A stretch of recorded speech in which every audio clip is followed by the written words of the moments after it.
இங்க பாருங்கம்மா, போலீஸ் எதுக்கு? அவளை பயமுறுத்துறதுக்கு தானே. நாம எதுக்கு அப்ப உண்மையான போலீஸ் கிட்ட போனோம்? என் ஃப்ரெண்டு ஒருத்தன் சீரியல்ல நடிச்சிட்டு இருக்கான். அவன் இன்ஸ்பெக்டர் மாதிரி கச்சிதமா இருப்பான்.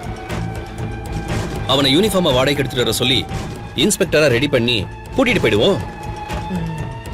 எங்க வீட்டுக்கா? நோ நோ நோ, வீட்டுக்கு போனா மறுபடியும் சிக்கல் ஆயிடும். மல்லிகிட்ட சொல்லி அவளை எங்கேயாச்சும் கூட்டிட்டு வர சொல்லுவோம். அங்க நம்ம போலீஸ என்டர் ஆக வைப்போம். நீ நகை கடையில நகை திருடினவதானு சொல்லி அவளை விசாரிக்க வைப்போம். அங்க அவளுக்கு கைகாலாம் விடவெடுத்து போயிடும். அங்க அவளை சுடர்தான் என் பேருன்னு சொல்ல வைப்போம். எப்படிமா என் ஐடியா? மனோகர் சார், இது ஆக்சுவலி செம்ம ஐடியா. மனோகர் தம்பி, நல்ல யோசனை சொல்லியிருக்க. நீ கொஞ்ச நேரம் வெயிட் பண்ணு, உனக்கு ஸ்பெஷலா ஒரு அவுள் பாயசம் ரெடி பண்ணி தரேன். இப்ப இந்த இட்லியை சாப்பிடு நீ. சரிம்மா சரி. மனோகர் அண்ணே, இதெல்லாம் லேட் பண்ண வேணாம், உடனே மல்லிட்ட சொல்லிடுங்க. இதோ சொல்லிடுறேம்மா, ஒரே நிமிஷம்.